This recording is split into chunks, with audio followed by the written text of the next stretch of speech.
Hello, welcome to our curated series, Art and its New Age Applications, in conversation with a very inspirational young woman, Saumya Pankaj, the driving force and founder of the indiancraft project.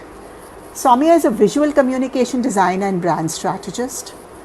Her work has moved seamlessly into community engagement and social design, especially in the creative spaces of rural India. We talked to her about how her project is making traditional Indian craft and art more relevant for a digital era and taking them into contemporary and global markets. So, welcome, Saumya, to this conversation we are having on a very, very interesting topic, and I think something that has been extremely complex over the years. Where the current craft, the traditional craft culture of India stands. So, with the advent of globalization and availability of cheaper and more varied products that flooded the market, crafts have been facing severe competition in the contemporary market. Typically perceived as traditional and old-fashioned, there are very limited efforts have been made in our country to reposition them or to make them more relevant in our daily lives. I think in this situation, what the India Craft project is doing, or it is planning to do in the long run, becomes extremely critical and it becomes extremely relevant. And coming from a young Indian, it is very intriguing and interesting as well. So, Saumya, can you share with us your journey, how from a communication designer, from somebody who studied design, who's chosen design as an option, a career, as a passion, to get into something alongside which is so complex and so traditional and so I think full of emotions and different kind of policies and situations. What lured you to this? And please share with us how you started and how you found yourself here. So I think as a designer also, and as somebody who is working on something new and constantly learning, for me, in my practice, the most important thing is the process. So this is one of my favorite questions too, because it also allows me to sort of reflect and see where I've come from and what is the skill set that I had earlier, and have I learned anything more that I can offer to the sector now. So I started off as an illustrator way before I started college, and illustrations were my way of sort of telling stories. I was an army kid, and I've changed around 8 schools, and Wow. it was just nice to sit back in my corner and just observe people in their spaces, and all those stories are what has made me who I am today. So a lot of my illustrations were, a balance between imagination and observation. And I just needed my 5 rupee black pen, and that was it. And that was my escape of sorts. When I was introduced to graphic design, I started thinking that I knew that I wasn't great at design. Proportions were not my, game at all. But I learned fast with the discovery of visual communication design that there is a wider scope of things, and graphic design can be used as a tool. My illustrations could be a tool to tell a different story. That's what intrigued me, and I got into design. And I'm from Srishti in Bangalore. Once I got into college, a lot of us, felt the chaos that we could try and do anything. So while most of us are chasing after a degree, in my college, we were allowed to sort of dip our toes a little into everything and then discover what we like to do. And I think I'm really thankful for that. That allowed me to do my branding projects on the side, which is also telling stories of a brand, which I absolutely love till date. But also allowed me to multitask and be able to do visual communication, but at the rural level, at the grassroots level. What that balance did was it equipped me for, as a freelancer when I wanted to be independent, and also be able to um, designed for the grassroots that actually needed design and didn't have so you're not designing for the cream of the society who has been catered to for their needs, but you're designing for people who have this need for design. It's not just a trickle down effect, but you're directly, doing your research with them, seeing what they want, getting instant gratification of whether your design has worked or not, and you see yourself being a part of some kind of a development over time. That is something that stayed with me. So my jobs throughout advertising and social innovation and media, it's something that kept sort of pulling me back. And people is what I wanted to go back to, interacting with people and being able to serve those needs. So I decided to leave my job in 2018 and moved off all my savings, traveled to different clusters across 6 states. I wanted to see, I wanted it to be very open ended because I didn't want to overthink this. And I wanted to find the genuine need of what interests me, what can the artisans offer, and how can we work together to offer the customers something new. So that fit was what I was trying to find. Um, and even through the course of this travel, there were different research processes that I found working with different people, and even depending on, again, my skill set and what was available. And I also say this to a lot of people who enter the sector, that it's easy to find artisans. It's not that difficult, but it's a little difficult to find, or challenging rather, to find an artisan who would be willing to participate with you and co-create with you. There are all kinds of artists, and that is where you have to not depend on the transaction-based relationship that you have, but the relationship, the personal relationship that you build with the artist. Because at the end of the day, this is a creative profession, and an artist sees through your passion. So you have to have that shared passion or that honesty with which you build a relationship to be able to work on something new and be excited about it. Right.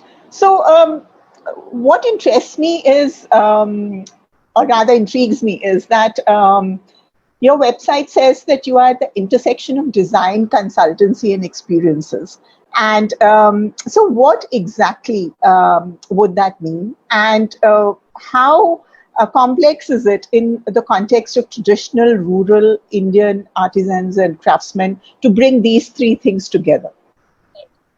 So I think for the longest time we were doing these three things, but I hadn't compartmentalized it because we were also figuring things out. Um, but design consultancy and experiences I found was the best way to put our services out there to explain to people, because this, like I mentioned earlier, this is that intersection between our strengths, what the artisan can offer, and what the people would like to see. When I say design, it essentially means product design. This is also where we're doing custom made gifting for weddings. The whole market now is a $50 billion market, Yeah. even alone. And when we say that we're trying to build the portfolio of crafts, we're trying to extend the craft sector into different industries and sectors and not limited to one industry alone. And so this is not something that you participate in for sympathy or for that I don't want to say snob value, but not for that sympathy factor, basically. But we want, we know there's a skill set. We know it is honed and it's been carrying on for generations. All we need to do is to introduce it to different industries and let them know that it's not difficult. And the whole special thing about handicraft is that it can be customized, and that's what people want today. So it's a win-win essentially. So when I say design, this is what we mean. And during the pandemic, which we will come to later, we our initiative was to get these artisans online and not how they're intimidated by anything digital, basically breaking that Yeah. barrier, and to replace all the mailers so that they could do online workshops, basically look at all the alternate livelihood sources that they can perform, since there's no mailers during the time. So a lot of product design, a lot of curation on the website. It's a right now also it's a balance of 50-50 between things that we've designed and things that we've curated, because there's a lot of stock that needs to be pushed. And I think weddings are my personal favorites, because you have people who are really involved in the outcome, and they know what they want. And our challenge is to see how it can be adapted into, folk art or different craft practices, and the costing and budgeting. It's a little complex, but it's fun to work around. When I say consultancy, it's recent that for one of the projects we acted as artisan managers, essentially making sure that the legality of things, the rights, the IP rights are secured, the compensation is fair, and basically the complexities before a project actually formally starts, taking care of that, and then also helping the artist design wise make their work more efficient and more appealing to the design brief. Because right now working around a design brief is sort of new. अभी तक Yeah. handicraft में यही हो रहा है कि whatever is made is sold, not the other Yes. way around. It has to be Correct. according to a design brief. So I think a lot of freelancers and designers also struggle with that, and that is part of the journey. So as consultants, we essentially play that facilitating role between the client and the artisans. And with experiences, this came from a very personal space. When I was traveling across these clusters, I realized it was more about who I'm meeting on the way, who I'm traveling with, what I'm eating on the way, and then the final destination and the craft and the community around the craft. So it wasn't just about one product. It was about that whole community and the story behind that product that we often talk about. But when you see it in person is when it really stays with you. So we started with a few pilots, which were gifting and experiences. We did 1-day workshops and 3-day getaways. Again, a space very new to me. And as a founder or somebody who's starting something, it's always advised that you play to your strengths. So I decided to see what I was lacking and what people wanted, what they're complaining about. And people often talked about that missing immersive experience or the lack of authenticity or it being too expensive. So working on those three main points, we tried to curate these 1-day workshops. 1-day workshops work very well. And what I observed was that we did our first workshop with Zardozi, which is quite a complex craft. And usually how a Zardozi artist, a new artist would learn Zardozi is just do 1 month of lines across the fabric. But here people were trying to become ambitious. कि मेरी 2 घंटे की workshop है, I have to build something really special. And I was scared that people would feel demotivated, that it's not coming out right, or give up and be irritable. But we had a great crowd. The conversations were very interesting. Mehtab ji, who conducted the workshop, was a people's person. So he made sure nobody was giving up, or he simplified a design if that was needed. And people immediately bought his products right after the workshop because they realized what has gone into it. So this whole workshop served as there were also new entrepreneurs who tried to make their logos in Zardozi. That I think really was special for me because seeing people put a part of them into something new that they're learning is always a special thing to watch. So I realized that this was a great way to market the products also that the artisan is making. After problems of authenticity, affordability, is pushed back because you're buying it directly from the artisan, and the way they price it is way less than you see anywhere. It's no middleman involved. So that's one learning, and I think that's exactly when the pandemic and the lockdown also started. So we couldn't continue further, but we took no time. I think took 1 or 2 months to start training the artisans to sort of onboard them for online platforms. So something very basic comes to my mind, that from what you said right now, that till now it was all about the craftspeople making certain things, and that being sold through hearts and bazaars and emporios.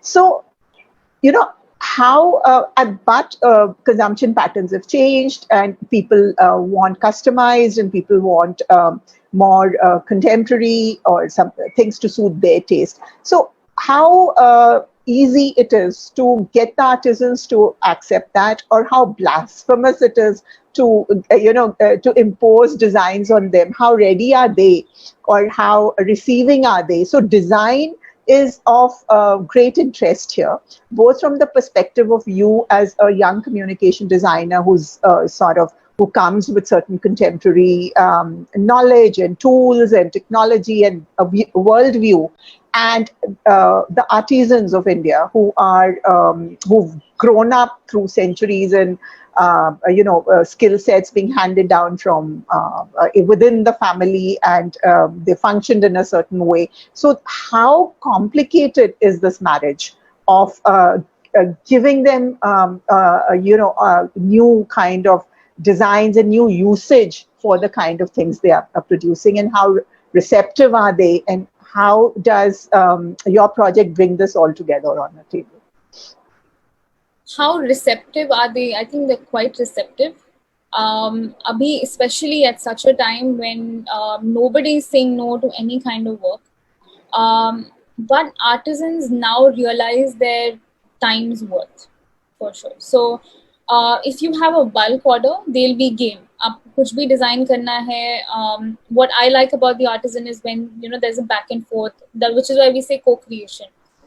Because I can keep saying कि हमें ये design करना चाहिए, वो design करना चाहिए, but उसका I can look at functionality, but only the artisan knows कि how the craft can be stretched or how it is limited, and hence we should maybe take it the other way, because there's no one right way of designing anything. So they are pretty receptive to new design, but when you're making something, जैसे किसी particular craft का आप loom चढ़ाते हो, तो आपका loom का एक particular size होता है. There's some amount of time that you're giving to that new weave or pattern that he's doing, which is something out of practice. So it's going to take them longer. So it's going to be maybe a little more time consuming, hence expensive. So example is one of my first projects was in Channapatna. And a lot of parents bought Channapatna toys for their kids out of nostalgia. कि हमारे पास होता था तो हमारे बच्चों के पास भी होना चाहिए था. And the kids outgrew it, which is fine. Yeah. I mean, it's fun initially. But as people who've grown up, we've seen the same toys. We've seen beautiful colors in Channapatna. So part of this project was for us to reimagine Channapatna. Okay. And see it as a craft, and sort of unlearn what we have seen as outputs. So we decided to build furniture out of it. And today you will see a lot of great designs in Channapatna also, including furniture. But my particular furniture piece was also fun to make because it was like a puzzle piece. Channapatna ka beauty is that it can be dismantled, and dismantled. So the table that I made as part of my project was, it could be a floor table, it could be a standing table. You can put it in the dicky of your car and carry it around. And for kids, it's fun to rearrange shapes and colors, to make your own new table every day. So I think part of what I definitely want to do with TICP is to reimagine crafts whether it's an amalgamation of two crafts, which again, a lot of people study and, do projects on, hypothetical projects on, but when you come to field, you realize that working supply chains for amalgamation of two different crafts is really difficult. And very few organizations will have that liberty to be able to do something like that cost effectively. Yeah. But, so I think reimagining crafts is definitely the way to go. Right. How does technology fit into all this? Is this sector completely right now sort of cut away? And given the post-pandemic scenario, everything is turning digital and has to get onto the digital platform. So help us understand that what has TICP done during the lockdowns, because a lot of livelihoods were lost, a lot of sales were lost, and I think starting from top down, everybody's baffled. So this entire segment, which has been in largely in rural part of India, or they have been so bereft of the entire technology leap that has happened in the world. They would be probably completely lost. So, what was your role? What have you done as an organization, and what can be the way forward? Um, so the scenario anyway is that the global handicraft sector is, at over $700 billion, and we contribute to 2% of that share when we have 40% of the artisanal population in India, majority women, unaccounted for. Uh, Situation wasn't great anyway, and then the pandemic hit, and then the cyclone hit. Um, Now, TICP immediately pivoted from workshops, offline workshops and experiences, to how can we combat the situation at present. We didn't have an e-commerce platform then, and it was fairly new in 2019. And 2020 is when the lockdown started here. Our first step was to call all the artisan families in our network and educate and make them Yeah. aware कि अगर आप खांस रहे हो या ये कर रहे हो सकता है it's cold, हो सकता है it's virus, but you need to get checked. If they are not getting slots or appointments in hospitals, our next step was to be a part of one online, any apps available where you could book appointments and facilitate that experience for the artisans. Brings me to the rural youth who are part of the craftsman families. How interested are they to continue with the family trade? So I am sure they see the world changing. They see how the urban youth is changing, lifestyles are changing, the relevance of craft, and how interested are the younger adults in buying that. All that, is it disenchanting for them? And for somebody like you and your team, who would be young urban Indians coming in and working in the space, does it motivate them to continue? What does it look like? Are the traditions dying, or can youngsters be motivated to continue being a part of this in families that are handed down the legacy of crafting?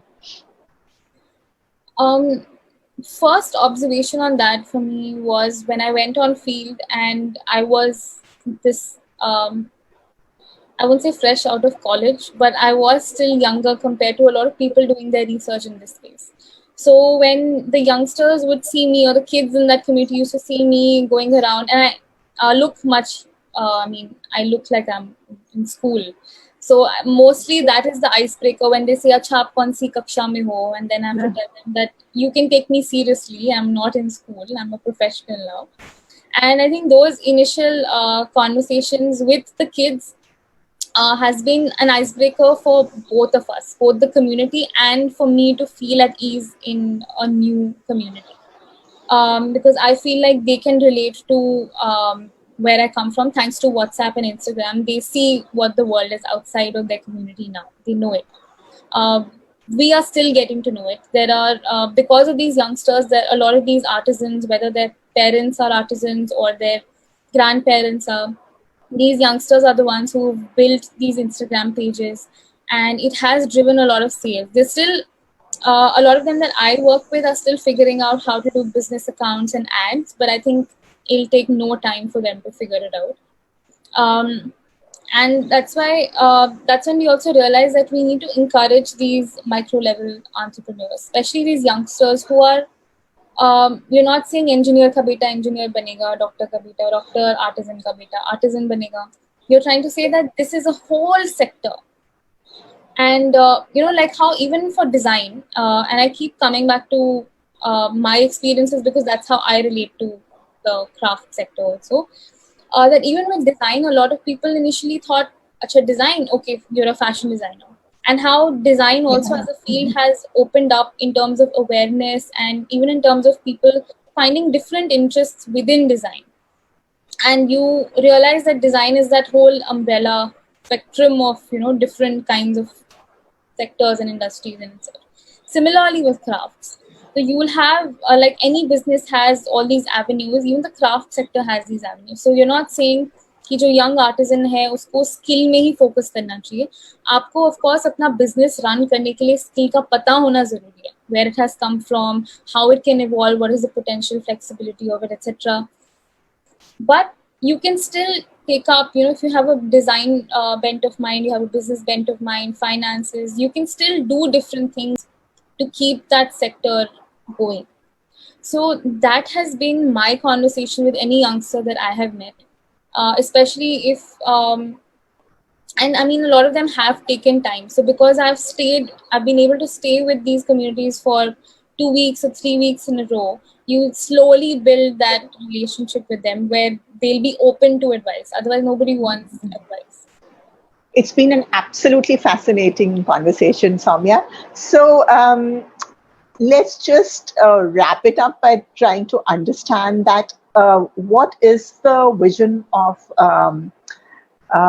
the India Craft Project, and what are the key milestones? Let's talk about the top 3 milestones you would like to see yourself reach in the next couple of years. So there were a lot of things that we definitely want to be working towards, and we're still experimenting our skill sets in different areas or what can be done. But I think the key milestones for us is one, to be able to work with bigger brands and organization and be able to design things for them, because we have that design expertise in-house. So we want to definitely be able to use folk art and crafts into services, whether it's gifting or branding or packaging or animation. Again, the portfolio side of things, because that is what keeps our creative curves high for both the artisans also and for us as a team. And the second most important thing is for us to be able to work with institutions and be able to hold creative residencies with college students or mid-career professionals, so that they get to experience on-field, craft and culture, and not a gimmicky experience, but an output-based experience where, each community has their set of problem statements. And there's a saying that if you take 10 designers to the same community or the same house for research, they'll all come up with different, key points that they want to work towards. That's exactly what we want to build with at an institutional level, and work towards design for real people or design for impact with these, with the group of, diverse individuals, and take them for 1 week long or 1 month long residencies and see what comes out of it, and eventually have some kind of an organization or a government organization be involved in realizing those researches and making them, into reality. Because being in a creative college, I realized that a lot of us have great ideas, but once we get out of college, all our prototypes are left at home, and you're not realizing it, or you're not getting the right platform to, realize it. So we want to be that platform to be able to facilitate even one idea or a, half-baked idea that needs full research. We want to be that platform that drives any youngster who has that curiosity or has that one unique idea, and be able to convert it into something. Saumya Pankaj, good luck. And this is absolutely inspirational that young India can come out with such fascinating solutions that are bridging the gap between NGOs and pure commercial entities and making a difference to the art and craft scene in the country. Thank you. Thank you so much, Ritu and Art, etc. It's been an absolute pleasure reflecting on everything, and also talking about these things always motivates you a lot more and reminds you of why you're doing this in the first place. So it's been absolutely great. Thank you so much for having me, I can't thank you enough.